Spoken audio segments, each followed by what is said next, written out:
I feel like it's like there's some wine that you should really drink with food because your tongue, or like that's where I've just how it's been explained to me.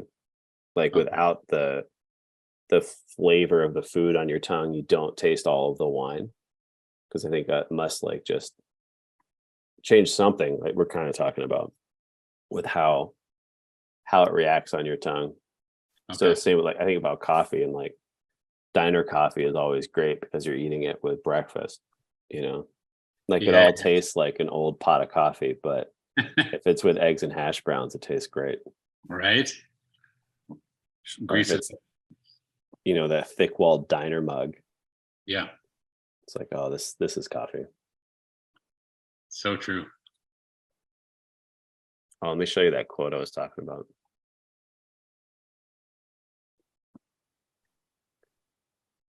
This is a different translation, but it's pretty close.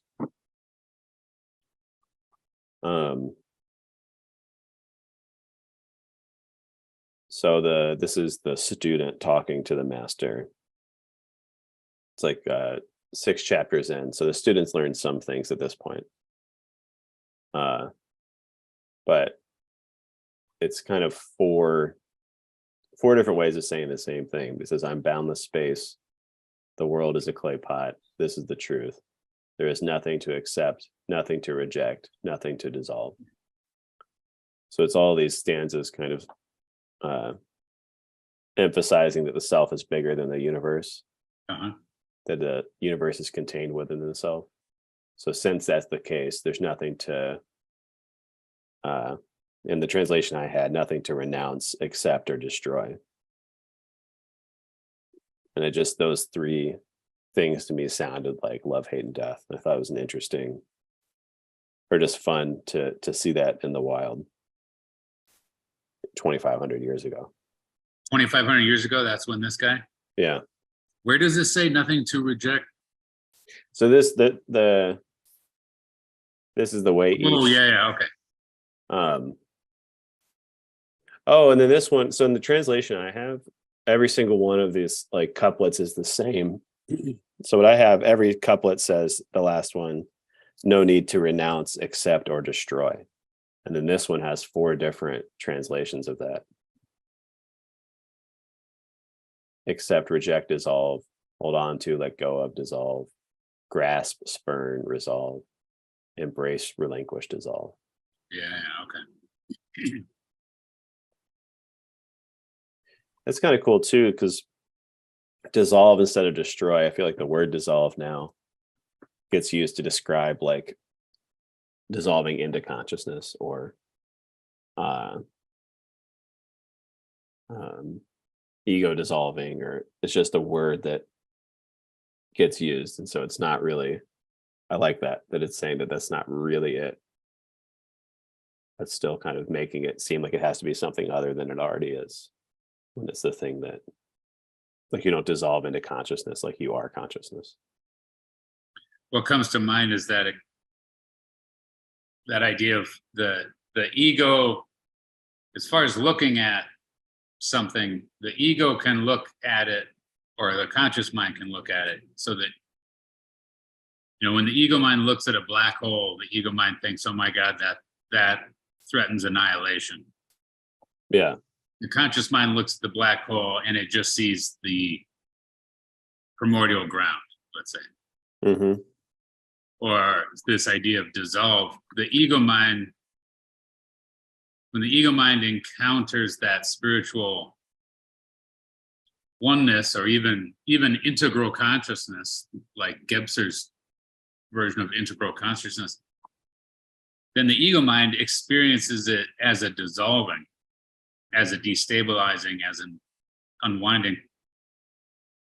But from the conscious mind side, there's nothing to dissolve it. Like, it's not, Yeah. It's a different, like it's all there already. Right. And and the ego mind, ideally you get to where you realize, oh, it's that paradox that the duality is still there, or this form is still there. It's just your relationship to it changes. Yep. So you realize, oh, I don't need to dissolve it. Yeah. Because I feel like there's a trap, the trap of calling it dissolving is that you can dissolve it into primordial ground, let's say, but the cycle keeps going. Like ego mind sees that and dissolves into it, but then it's just going to have to do that again and again and again. Yeah. So if you see it as something you have to dissolve into instead of form, instead of like the dualistic form and essence, and that both coexist, like that's I think the shift you're talking about, realizing that, so that you're not having to dissolve every form into that or every object into that, because it's an endless cycle. The other thing, well, I think we were talking about, I think so, that trajectory you described from buoyancy to learning how to swim to floating to being a fish to being the ocean. I think too, like that analogy is kind of at work in that passage that I kind of brought up. Yeah. The idea that the universe is a wave in the ocean of self. So a different scale than what we're just talking about, but the kind of that arc of your own experience, I think, is related to that, the dynamic we're talking about of ego mind versus conscious mind. I'm just curious what the different feelings are like, right? So the first thing you described was buoyancy, which was just realizing that some chaotic feeling or want to understand the nature of something gave way to a sense of buoyancy where self wasn't located in that thing anymore. Self was outside of whatever that conflict was. Yeah. And so self, the nature or the concept or experience of self shifted as a result. Yeah. And you kind of called that buoyancy. And then from there said learning to swim. And from there, how to float. And then being a fish and being the ocean. With buoyancy, you're talking about a very particular time in your life where there was just a problem you were trying to solve. And then you realized how identified you were with that problem. And then you realized that that's not who you are. You're a self experiencing that problem, but you aren't the problem. Mm-hmm. So were there other times in your life or specific experiences that relate to those other kind of examples you gave, or at least kind of your shifting or growing sense of self? Or is it just an analogy for how that self changed? So if you're going to say like, buoyancy versus swimming, what was that shift like for you?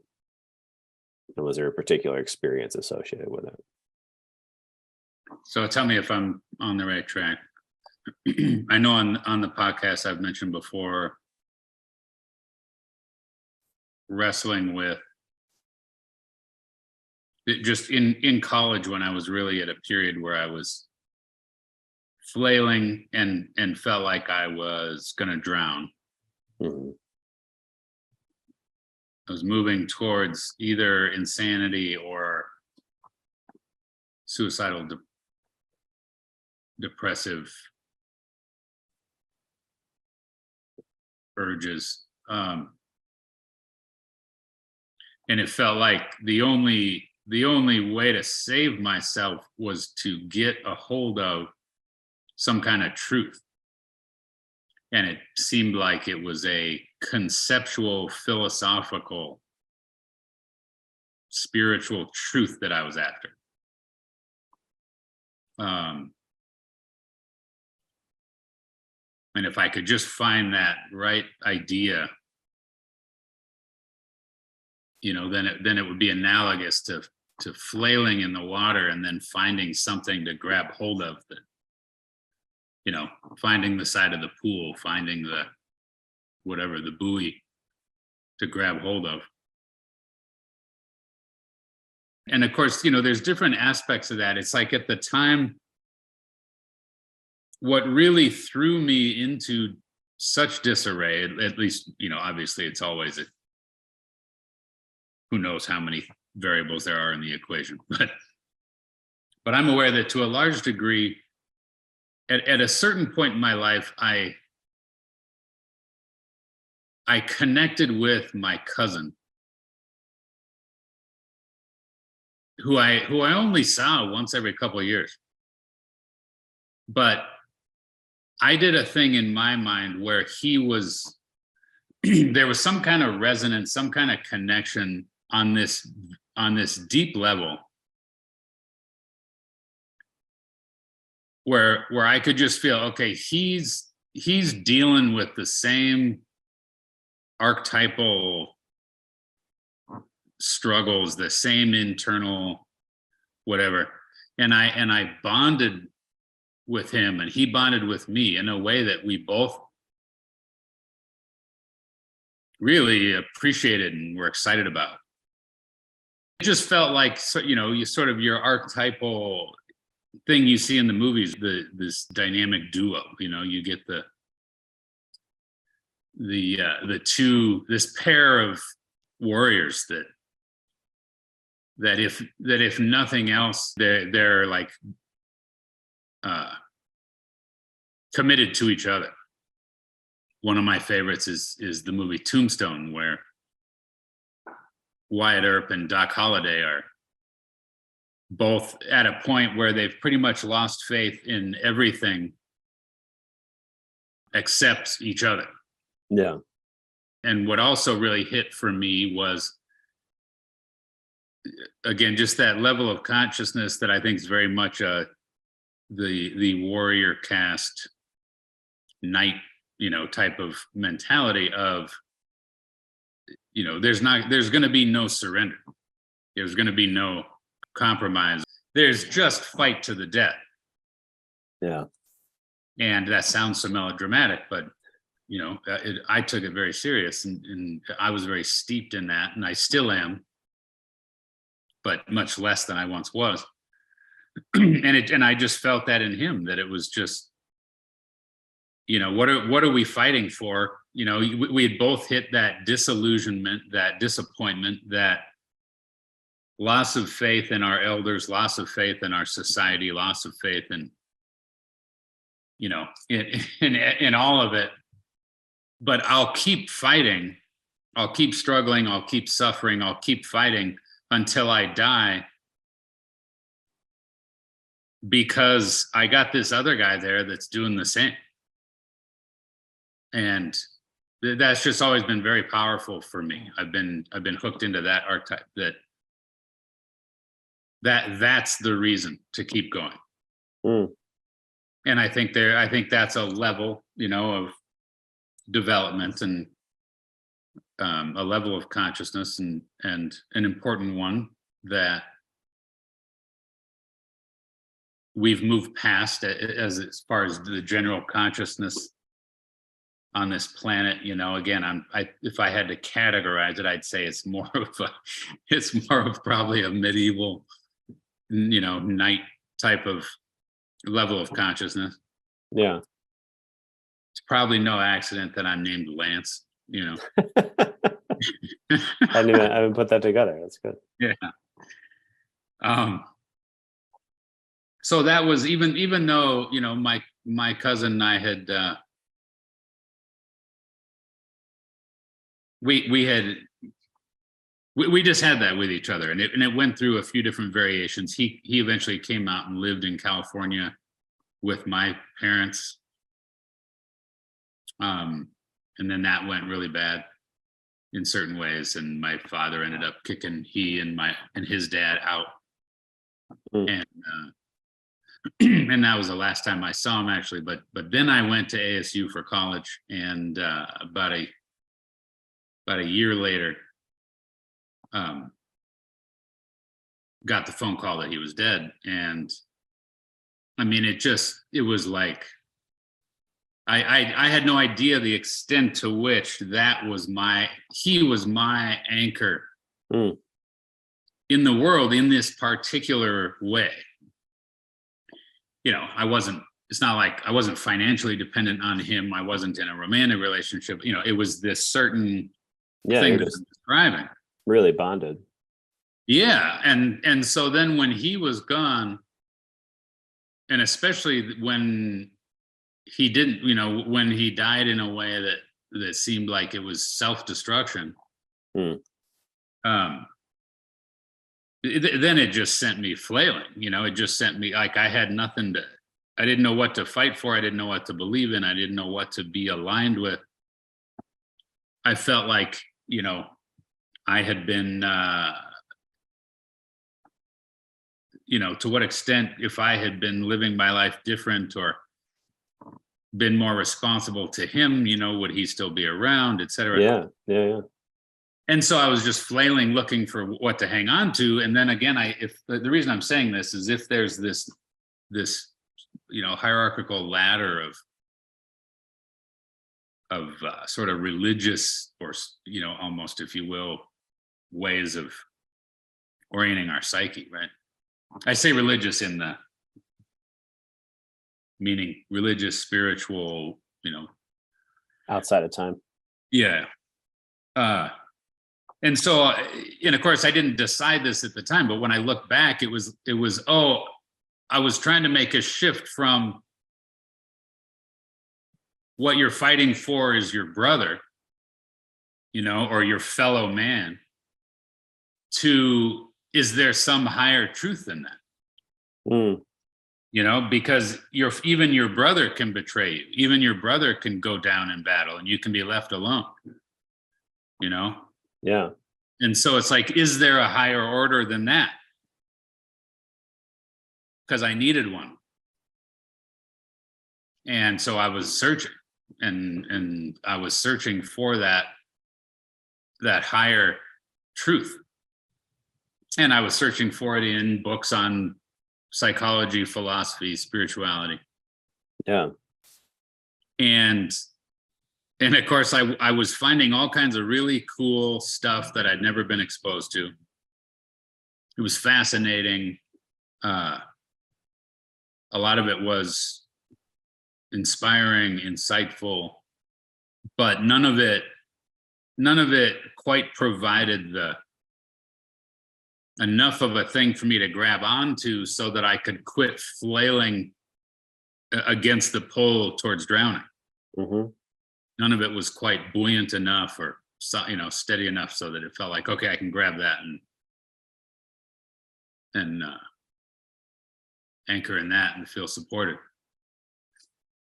So in the midst of grabbing and trying to find the truth, this experience happened where I had this awakening of a lens, if you will, or of a sense of self, that where the trap that I was in, that I thought I had to find the answer for, I just became aware that, oh, that's a trap, that's a puzzle, that's a game that's in me. I'm not a thing in that game. And that sounds so cliche, but it, and I became aware, oh, it's a paradox. Like, it's, there's no actual answer. And so it very much was in alignment with the Zen koan kind of idea. And I was reading a lot of Zen stuff at the time, and it fit. And I had a very abrupt experience at the time. And I was actually sitting there reading a Zen Buddhism book. But it just happened. I suddenly, the experience of suddenly being up above yourself, looking down at yourself or something, it was like, what the fuck is going on? Like, I just was looking through a lens that I didn't even know existed. Yeah. And so I think, to answer your question, it was that provided relief from the puzzle. So my insanity on a rational, philosophical level the insanity and the panic and the desperate fight to find the thing to hang on to, I became aware, oh my God, I don't have to, that's a losing game. That's a paradox. There is no answer, but it doesn't matter. Mm. When, to use the analogy, instead of where's the, I'm flailing in the water and it's like, where's the thing that I can grab onto so I don't sink? I became aware that, well, there isn't one. And so when I just give up on finding one and go ahead and drown, it's like, wait, there's buoyancy, I'm floating. And it was like, but then if I go back and grab, okay, now I start sinking again. But then if I just let go and say, fuck it. And, then I end up rising more to the surface rather than getting sucked down. Mm. And it just became obvious to me, like, oh, I can start to tank. I can go in there and go into that terrible fucking rabbit hole. But actually, when you let go and just allow, yeah, that's a terrible rabbit hole and you'll fucking drown, Yeah. And there's no answer in there. But paradoxically, when you just accept and allow that that's just the case, in the same way that the person that's never swam before, finds himself in the water, the natural thing isn't to just go, oh, here, let me just relax. And yeah. The thing to do is to freeze and panic and flail, which are all things that actually decrease your buoyancy, right? Yeah. Yeah. Yeah. So then it was, so the initial step was, oh, thank God, I don't have to solve that. And of course, it still was curious to me. It still was interesting. There was still insight. Yeah. I just stopped reading to save my life. And I started reading more just, out of fascination and growth and, yeah. But so then the next phase was, okay, so I float, but then what? Like that. Okay, so I'm no longer faced with sinking and drowning the way I was. But then if you stick with the analogy, it's like, okay, but who wants to just like lay there and try to stay relaxed so that you stay buoyant? Yeah. That gets old at some point. But it became, oh, wait a second, I'm a fish. Like there's no, once you get more of a sense of buoyancy, it's not just, oh, the thing one needs to do is to stay perfectly relaxed. It's like, no, you're finding this thing called buoyancy. Yeah. And once you find buoyancy, you start recognizing that you can move all kinds of different ways. It's just, are you in touch with buoyancy as a existent thing or not, right? Yeah. And then I started to become aware of, and then this kind of goes with the depth psychology, depth work kind of thing. It was, oh, you know what? There's value in diving. Mm. And yeah, when you start diving underwater, you start to recognize, oh shit, it gets deeper and darker down there. But unlike the person who doesn't know how to swim, the person that knows how to swim is having a very different experience when they deep dive, right? Yeah. They're not just panicked the way the person that doesn't know how to swim is.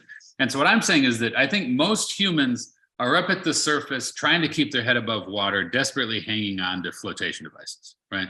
Yeah. And then some humans have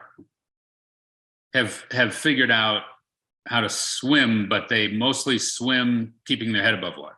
Yeah. And then there's some people that have gotten to the level where they intentionally go underwater and free dive? Yeah. They do some free diving. Because it's exciting, because they recognize, hey, there's some value in diving and coming back up. Yeah.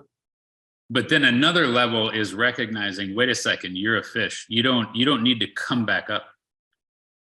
That it's another shift to where you get grounded in and can allow your sense of self and your psyche to include both, but what's required there is going through death. So the analogy, a way to say the analogy is that you free dive, and of course this isn't true in three-dimensional reality, but symbolically it's true that if you free dive and then you die, right? Like free diving is dangerous, and a lot of people, my understanding is a lot of people have died. Yeah. Free dive. Unintentionally, There's just so many physical like pressures and yeah, they go unconscious and end up dying. Yeah. But I'm saying this symbolically in the psyche, when you do that, if you do that, you die, and then you're still there. You're like awake. Still underwater. Yeah, you're still underwater.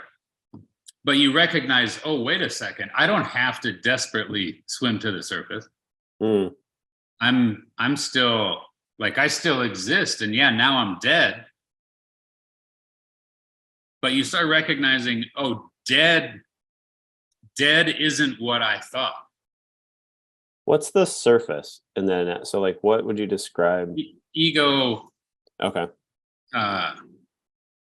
So it's the illusion of surface, or the. Yeah. Okay. Yeah. You're clinging to the surface as much as you could be clinging to something that would make you drown. Yeah. Yeah. And you recognize that it's both. They're both there. And so really you're not a fish, really you're a mermaid, or not a mermaid, you're some amphibious thing, right? I'm a man. You recognize that you exist above and below water simultaneously. Okay. You've always been above and you've always been below. Yeah. So the Jungian idea of the dead, you're already dead, you just don't know it. And let's just say, and I always talk about this stuff, like, again, it always feels weird to say it, and it's always like, well, to some degree or whatever. But let's say I'm dead, and let's just say you're not. And I'm not saying I'm not saying you're not, but let's just say hypothetically. Yeah. And so of course it just sounds corny. Right. It sounds like some ego bullshit. Like I'm just trying to be more trendy, right? I was dead before people even knew they were dead. Yeah. But the idea is that it's just an awareness of a realm. It's not just an additional realm, but you become aware that it's actually more primary. It's more real. It's more true than the alive realm. Mm. In this, the analogy is that the dark, that idea that the room you're in right now, if you turn the lights off, it's dark. And when you turn lights on, it adds light to the dark, right? Mm-hmm. But the dark's still there. It's just that you can't really see the dark because the light's on. Yeah. And so, but that idea of, well, what if you still can see the dark? What if you're still in touch with the dark even when the light's on, right? Mm. And it gets into all this interesting stuff, because I think everything, like the vampire idea of the vampire is in touch with the dark. Vampires are of the dead, but a vampire can't go out in the sunlight, right? Or in physics, this new idea of dark matter, dark energy, dark matter. And they're discovering that, wait a second, dark energy, dark matter seems to be the most, like most of the universe seems to be that. Mm. Right. And it's another way that quantum physics seems to be correlating with all this weird esoteric stuff. Yeah. So see if you can notice just right now, if I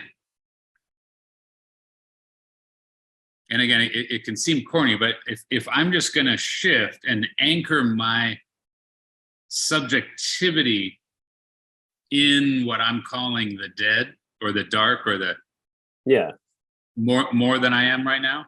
So just notice if I actually, first, let me go the other way. If I just kind of split off from it, if I start closing doors in my attention,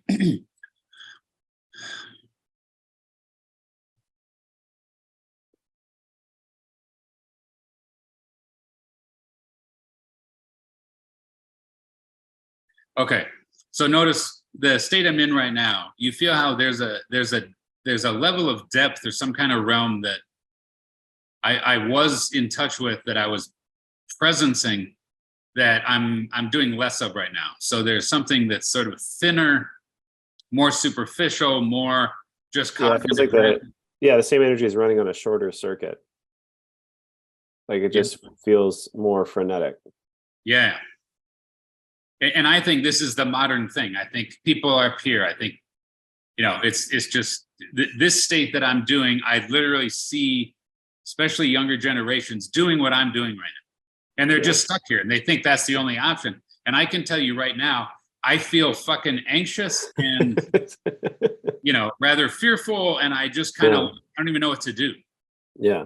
I'm laughing because it's relatable, not because there's like that being up here. I mean, it's from here up, right? There's nothing else in this. You can't rely on much then. Yeah, right. And there's all this energy that I don't know what to do except try to cognize somehow. I got to cognize it all. Yeah, when you're telling that story, it's just a very real feeling that like there's some way I'm going to get out from in here. Yeah. And this is going to stay in the exact same place. Like it's not, Right. So if I go the other way, which I started doing already because I couldn't stay up there. Yeah. Well, we were talking about what the surface is. Mm-hmm. I mean, you're traversing the surface and not. And then, but as you're doing it, even when you did it, because you started to go into this before you went into the other thing. And there's a sense of like, oh, now I'm more aware of what the surface is. Yeah. Okay. Yeah. And the analogy fits of like a fish out of water. Yeah.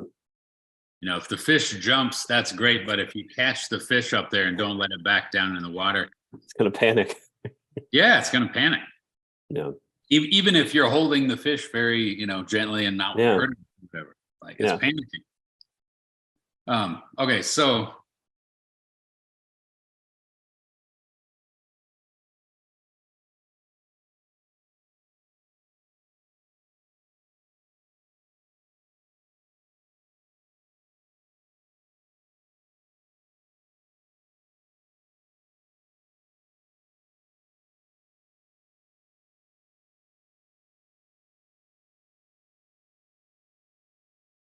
now I'm doing the opposite. I feel I opened up my attention to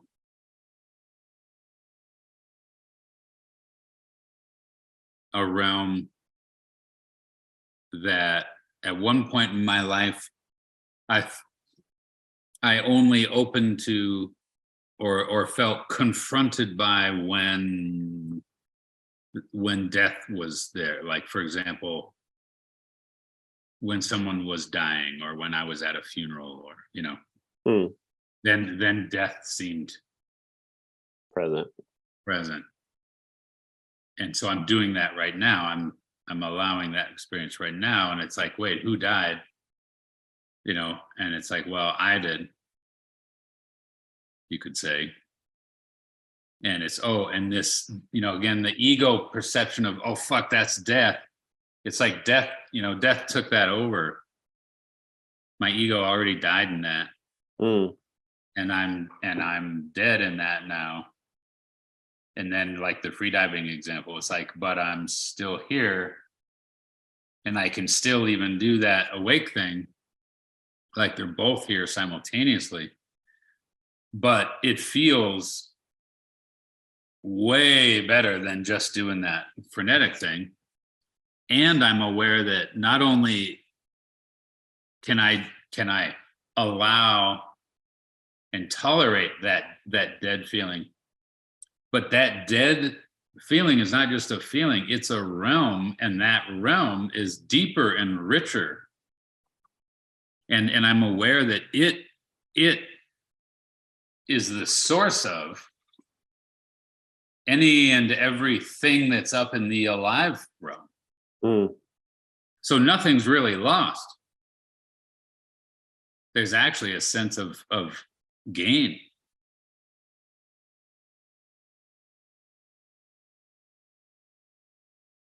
I think it's just like there's a feeling of being submerged.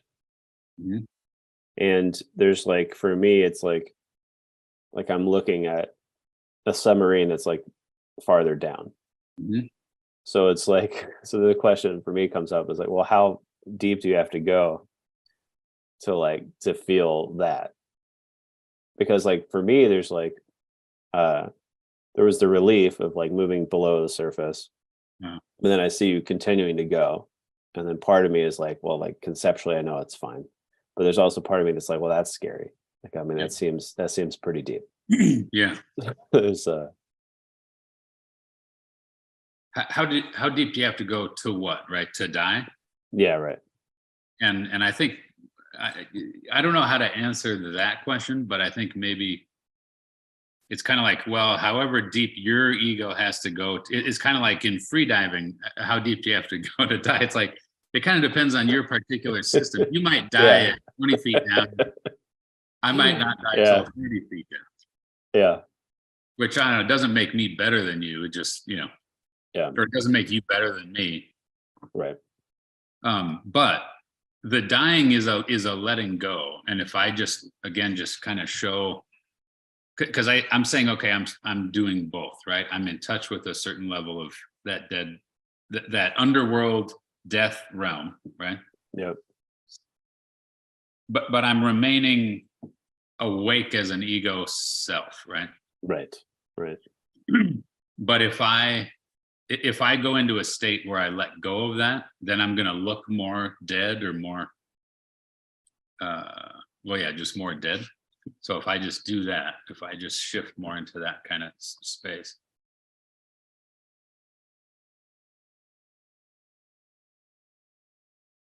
Mm. So what I experience right now is, I mean, an analogy would be like I close my eyes. And so you're Mm-hmm. looking at me, but I'd be like, Jeff, I'm just sitting in this blackness and I can't see you right now. Right. Yeah. And, but I'm not gone. I can still think, I can still feel, and I can even still see you. But I'm not putting on the lens that is the cognitive rational ego mind right now. So as far as, well, what do I experience? It's much more, I think, delta brain state. It's much more, I mean, there's just a peace, there's just a peacefulness, but at the same time I could strike, I could execute a task. I see this very clearly in Tiger Woods, and I've mentioned before, my understanding is he went through various processes to help him get into this kind of state. Because in this kind of state, you can make a putt, and all the anxieties and fears of that ego mind thing that just aren't involved. Mm. So there's just a doing, Yeah. and it's that kind of thing, that this place that I'm more presenting right now, like we all have this and we're all doing it at times. Often when you're driving, you're just driving from here, right? And meanwhile, your ego is thinking about all kinds of other stuff. Yeah. And you're just driving, and you get from here to there, and sometimes you go, oh my God, I don't even remember driving here, right? it's like, where was I? Who was that was driving? You know, and it's like, well, it was this place. Yeah. And it was doing so just without even like you didn't even have any anxieties or fears as you were driving. You just were thinking about other stuff the whole time. But what I'm getting at is, to such a large extent, people have lost touch with this layer of the psyche. They aren't conscious of this layer. They're only conscious, you know, of that ego cognitive part of the mind. And to go into what I'm in right now, most people are afraid to go to this level or this realm because it means death. And prior to the death experience, it means facing primal rage and primal terror. Mm. And my experience was that, you know, first encountering primal rage and then encountering primal terror and going through various phases, I eventually arrived at this. And I sat in this for a long time thinking, okay, I guess this is I knew it wasn't the end state, but there was a kind of a sense of this. And like I've said before, I think a lot of people, a lot of non-dual teachers have gotten to this. And then they just say, there is no self, there is no self, there, you know, and it's like, okay, yes, but I don't think, the next thing I hit was the emergence of consciousness that brought light to this darkness. Yeah. And I don't mean this darkness as bad. I just mean just like infinite black darkness that, you know, that seems to be the majority of the universe, right? Yeah. But like a star out of this just dead, non-dual, peaceful state, I started to experience consciousness. And I know I've done this before, but if I do that right now, so obviously my eyes have somewhat of a dead look in them, right? Mm-hmm. And if I just was like this all the time and talking to someone, they'd be a little like, okay, this guy's a little, I don't know, you know, they might think I'm a sociopath. They might think I'm Don't want to spend a lot of time with that person. right. And obviously I can come up out of that and I can know I'm actually here and I'm awake and I'm a good person, but you can tell that you can see the falsity, right? Yeah. It's contrived. So, but if I just stay in this deeper realm, but then instead of coming up to the surface, so to speak, if I allow consciousness to emerge,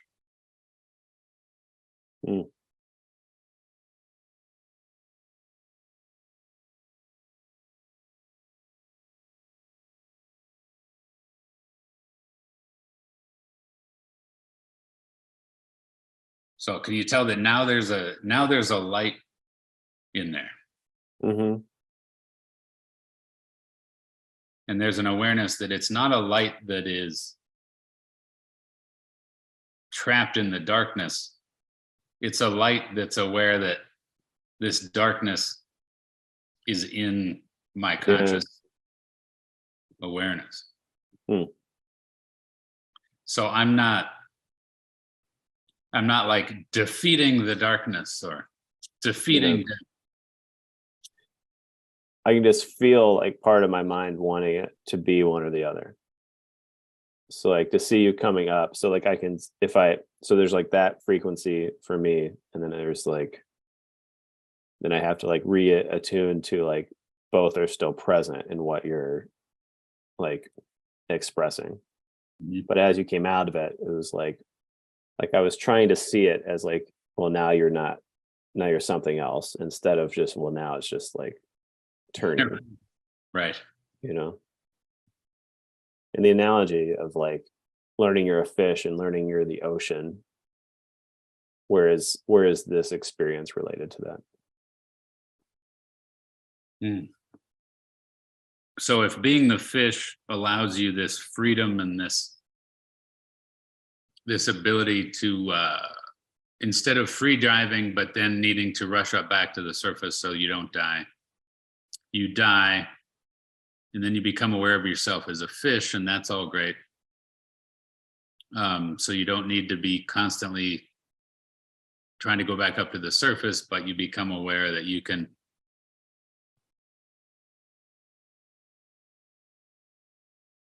just sort of play and all that. I don't know, maybe some part of the analogy is that you're a fish, you're no longer afraid of drowning. So that's all great. But then what happens, and this certainly matches for me and it matches for everyone I work with who's hit these levels, you're no longer so concerned about drowning, but what you do encounter, which you always knew or always feared, is that drowning is only the beginning of your concerns in the ocean. Because even if you're a fish and recognize that you no longer need to fear drowning, there's bigger fish. And you will get eaten at some point. Okay. Meaning your ego identity will be overwhelmed, consumed, possessed, taken over by bigger fish. And in the process of that, which is the archetypal, imaginal, alchemical, shamanic realm of experience, you start becoming aware that each time you get eaten by a bigger fish, you wake up to the fact that you're that bigger fish, right? So there's that whole fun process.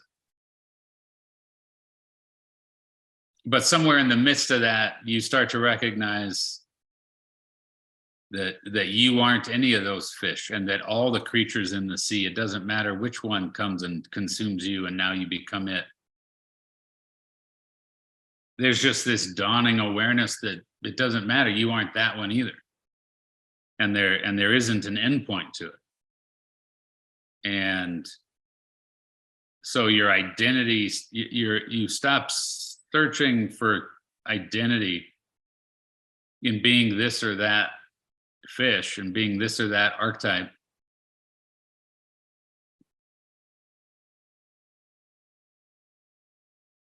Which starts to put you in, initially that just feels bad. It feels like an existential threat, this, that. But it starts to put your attention in touch with the actual water that all these things are sitting in, That's when what starts to emerge in your attention is, wait a second, you are the ocean.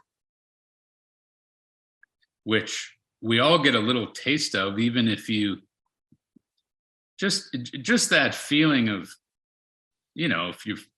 of swimming, of floating on a raft, of being in a boat, and when you get a sense of the movement of water and you can allow and go with it, and there can be kind of this merge of you and the water, and whatever the wave, whatever the current is that you're just a part of it, right? There's something very soothing about that. And it's like, yeah, you're getting a taste of that, that experience. And that can just intensify and intensify and intensify to where you become more and more consciously aware of that actual self is that.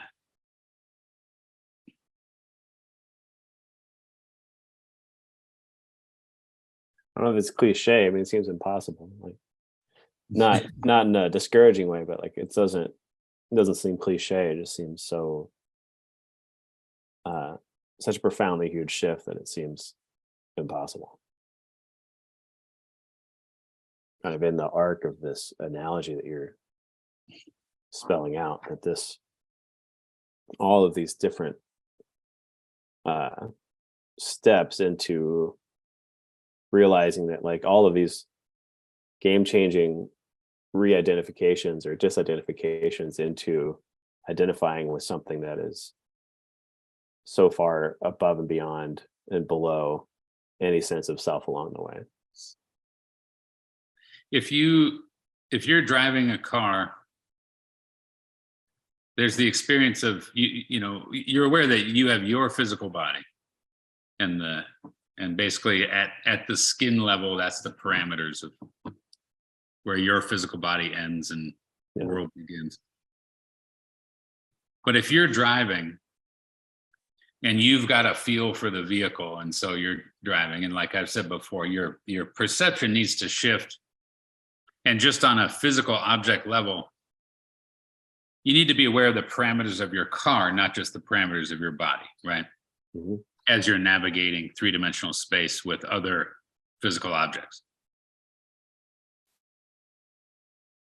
But not just perceptually you're aware of the parameters, but you get in this kind of merge with the car where you feel the car, right? And you have even a felt sense of the tires on the road.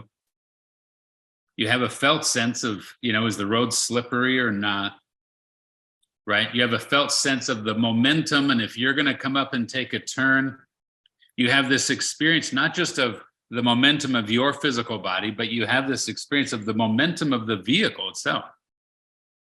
And, are you going too fast to make this turn or not? And so there's this merge, this union, this, like your mind or your conscious mind literally is in possession of that vehicle to it in this certain way, right? Mm-hmm. And and some people would say, oh, you're being one with the vehicle. And we feel that with anything. You might feel one with the golf club or with the tennis racket, or one with the sword, or one with your dance partner. And of course that can go in and out, right? You can be really in sync and in this thing that feels at one, and then you separate out. And when you're in sync, when you're in that union state, I mean, you're literally having this experience of, in that moment, your experience is that self is now that, for example, that car, right? Even though it's like, well, yeah, I mean, on a different level, of course, you didn't become the car. Yeah. That's just silly. But you become aware that in this certain way, you are that car in that moment. You're experiencing it in a certain way. And I'm saying, when you lay there and let the water move you around, and you shift from trying to fight it to just going with it, you start to kind of spread out, and there's this merge, there's this union, and your mind quits having you be so separate, and so it shifts from delineating you to having you be this bigger thing. Yeah. And I'm saying, okay, so the same way that happens momentarily, again, these are ego mind analogies. So yeah, it's not like, because I'm guessing you wouldn't want to just quit being the human being that Jeff is and go ahead and just become a car, right? Yeah. Or become the ocean instead of being Jeff. Right. And of course, that's not what I'm saying. It's a short trip. The conscious mind sees that, oh, wait a second. Actual self, actual ontological beingness isn't confined to Jeff, the physical body. And it's not confined to Jeff, the rational mind. And it's not confined to anything, really. It's not confined. And so it's not that, oh, you are really the ocean, you're not your physical body. It's that you're all of it, which is back to that poem saying there's nothing to dissolve. Yeah. So we all tend to look at it from the ego and go, I don't want to be the ocean. I want to be me. Like what? It just sounds stupid. Yeah. It's like, no. It's that you start recognizing that spiritual beingness, spiritual essence, spiritual, if it was a vibratory frequency, it's not confined to your field or your head or your mind. It's non-spatial. It's everywhere. So the ocean is in you, meaning the you that is just infinite conscious presence.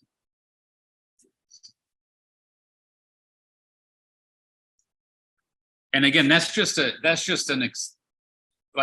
a truth. It doesn't, obviously, all the levels of differentiation are still there. So great, I might sit here and let's say I'm in some kind of super intense realization of my conscious presence, my consciousness being infinite, and I'm aware that the universe and the galaxy and the planet and the ocean and the all the way down, that's all inside of me, and I'm sitting here in that kind of realization. That doesn't mean I can beat you up. It doesn't mean I can run faster than you. It doesn't mean I can do a math problem faster than you can. It doesn't mean anything except that I have this experience of this awareness, this conscious awareness of that. And so it's like, well, then if it doesn't help you do any of those things, who cares? It's like, well, because it makes for a deeper, more secure, more spiritual experience for me. Yeah. Than for you if you don't. Yeah.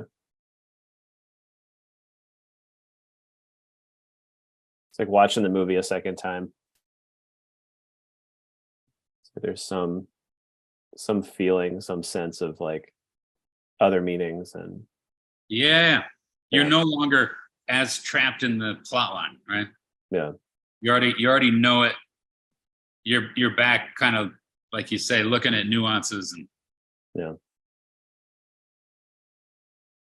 but and then I'm still very invested in what's going to happen with this Lance guy. But I'm also aware that even if I crash and burn this afternoon, it's like, that's fine. That's like if I try to speak from that larger place, that's fine. Right. But simultaneously, if I was told you're gonna die this afternoon, I'm gonna absolutely freak. Try not to. Yeah. Yeah. I'm not going to sign up for it. Yeah. But again, I think it's important to allow both. Yeah. Or another analogy, it's like if you're going to do a polar plunge, if you go in that water and then come back out, and you're not in there more than, it depends on the temp, but let's say if you're not in there more than 5 minutes, and probably it could be longer, right? But let's say, then you go in there and then, okay, you come out and that's fine. But you can still get in there and go, holy shit, this is fucking cold, Yeah. And that's fine. You're aware that it's not going to kill you, but you still get to think it's cold. Yeah. Yeah.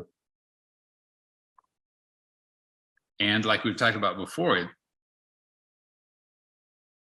if you get really, the more grounded in those larger, more spiritual dimensions one gets, the more one feels safe enough to dive deeper into the games, into the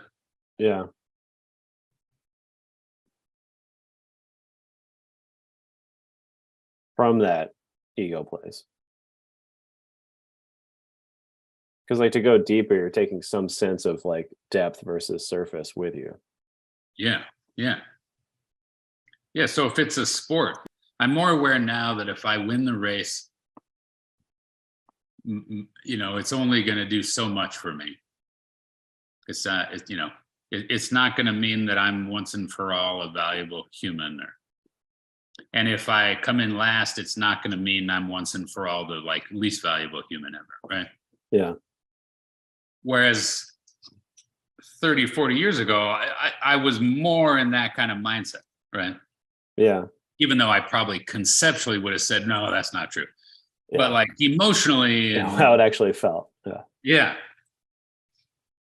But now if I run the race and I win, it's like I can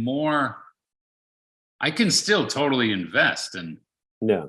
but I'm aware that it's a game. But still, I can still try to, I can be more aware of nuances and themes and aspects of it that are, I can be a huge fan. Yeah. I can geek out about it. It's still totally there to, Yeah. and I can still feel the agony of defeat. That's a part of it, Yeah. Still passionate, Yeah. not dissociated. Right. I think about it too, like just it's like still having preferences. Like you're the ocean, so you don't care about what you like anymore. Right. Because that's depression. Like there's not some goal to be something other than you, while simultaneously knowing that you is bigger than the physical personal self.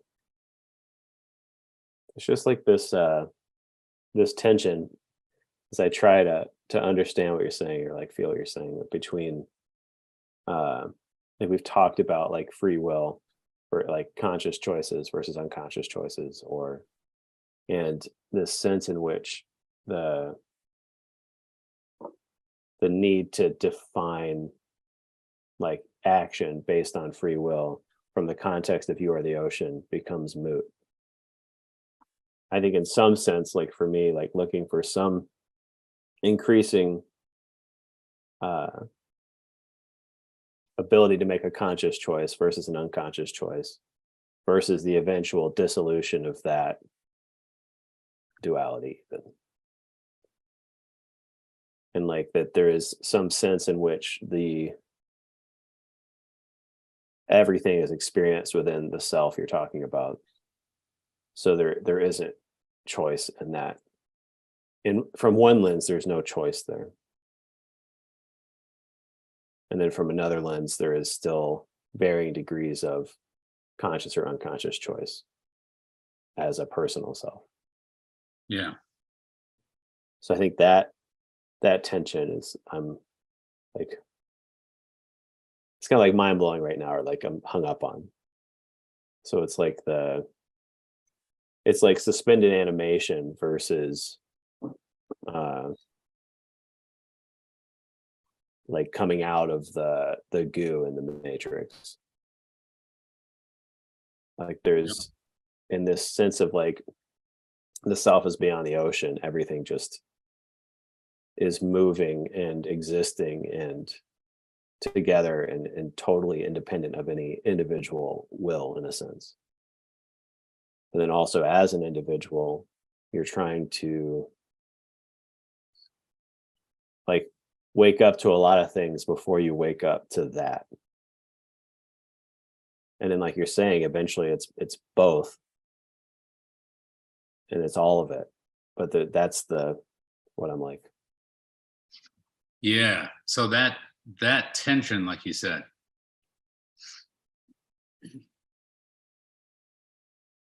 what happens if you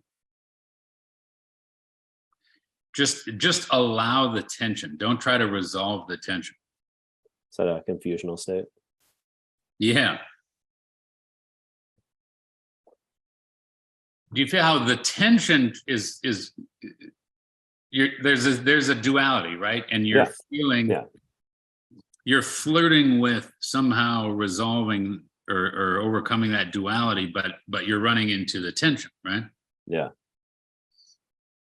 Because this certain part of the mind's like, wait, it can't be both. Yeah. And I'm saying, okay, notice that and allow that part of the mind to throw up its tension resistance. Yeah.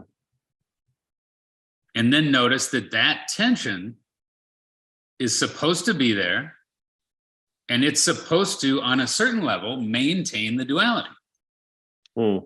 We're not trying to do away with it. So who are you? Where are you? Where are you looking from if you allow all three of those things? Yeah.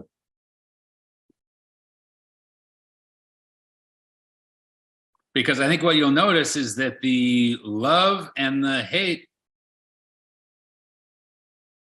or any duality, right? What you're going to accept, what you're going to reject, blah, blah, blah. And whether you're going to love this one and accept this one or vice versa. The third thing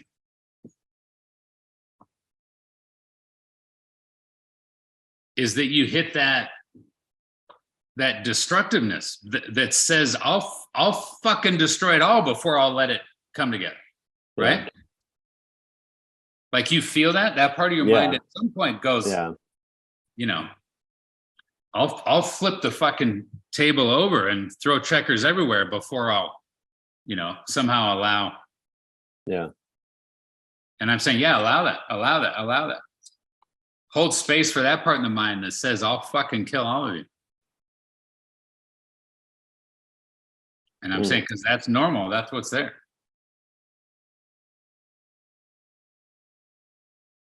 That's the devil that stands between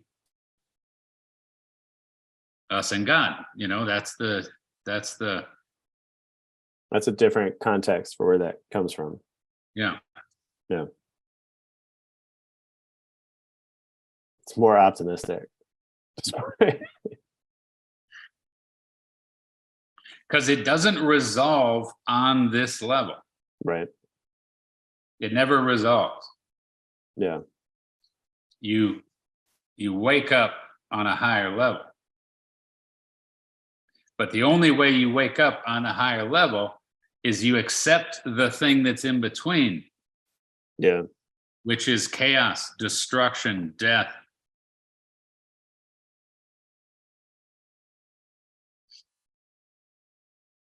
You got to allow that in there.